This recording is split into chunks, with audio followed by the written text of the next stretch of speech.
So let's welcome in Jonathan Jones to talk about this deal between Kyler Murray and the Arizona Cardinals. Look, this has been a lot of drama concerning this particular contract and extension between him and the Cardinals. This is where they landed. What can you tell us? Well, they were always going to land on something. They'd been working at this for some time. General Manager Steve Keim was very clear and upfront that the Cardinals wanted to get this done, and there was a bit of a soft deadline of the start of training camp, which, of course, starts up for the Cardinals here in just a couple of days.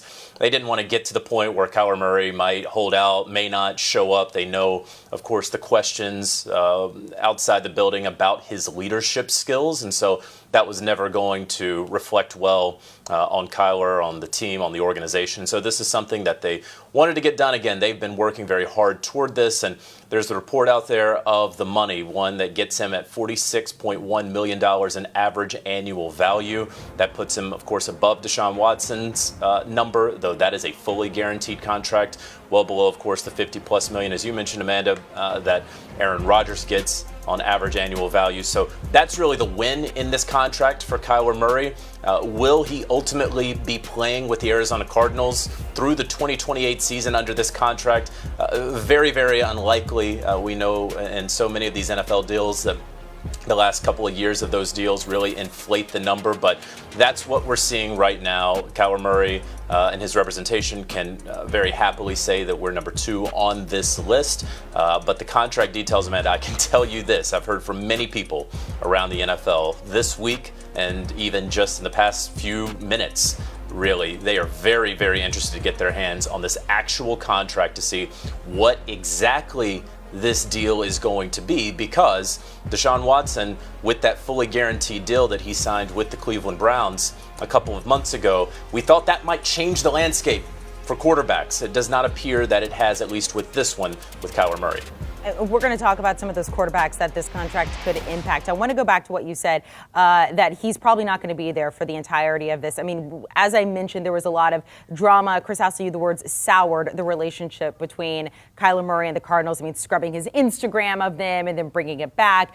I mean, but then you also have the on-the-field stuff. I mean, not a ton of accolades there. We had Scott Pioli on who said, look, he's been good, not phenomenal. Why won't he be there, do you believe, for the full 5 years?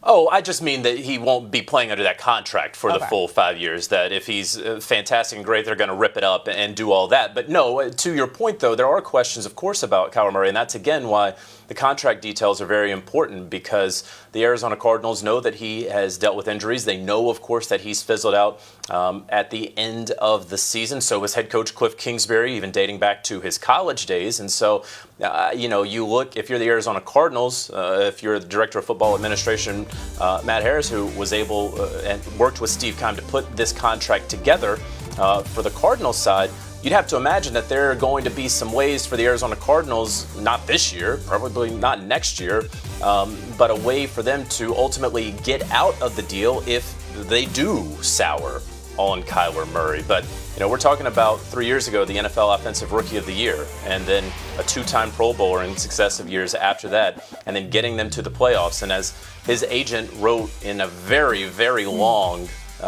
note several months ago, as they were making public their demands for a contract extension, this contract extension, that, hey, they have increased each successive year by 3 wins with Kyler Murray at quarterback. And of course, yes, they lost Christian Kirk, but they were able to trade for Marquise Brown, Hollywood Brown, and they drafted Rondell Moore. A.J. Green just had a fantastic year in terms of yards per reception, the best since his rookie season with the Cincinnati Bengals. We know that DeAndre Hopkins is going to be missing the first 6 games of the year, but they're going to ramp him up a little bit here in training camp. And so, you say it a lot with a lot of quarterbacks, especially after they get paid. Hey, no excuses now, but very much so for Kyler Murray and the Cardinals. There are no excuses right now. Who does this affect the most when it comes to quarterbacks looking at this deal? I mean, you mentioned Lamar Jackson. We know guys like Justin Herbert, Joe Burrow. They're going to be looking to get locked up and make a ton of money doing it. Who does this impact the most? Yeah, most immediately it impacts Lamar Jackson. Now, here's the thing. Because this is not a fully guaranteed deal, like Deshaun Watson's, how much does it actually impact Lamar Jackson? I'm not entirely sure. It's easy to look at this and say, okay, $46.1 million, he now is above Deshaun Watson. Deshaun Watson's going to get that money. It's not certain that Kyler Murray, again, based on how this contract is structured, that he actually will get that money. And so, I think that the Deshaun Watson deal is far more important to Lamar Jackson's negotiations than really the Kyler Murray deal, where Kyler, fantastic player, got his team to the playoffs, but so has Lamar Jackson and gotten a playoff win. And not only that, but has a unanimous NFL MVP to his name. And so I know there's a lot of talk around the Baltimore Ravens and what those contract negotiations are, really the absence, Amanda, of those contract negotiations. But I have gotten the sense from sources around the league who feel that a deal ultimately will be reached between Lamar Jackson and the Baltimore Ravens, maybe not tomorrow, but before the start of the NFL season. But I've also been told by folks around Lamar Jackson that, hey,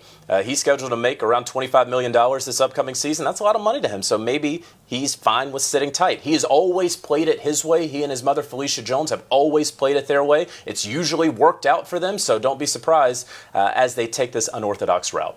JJ, we appreciate it.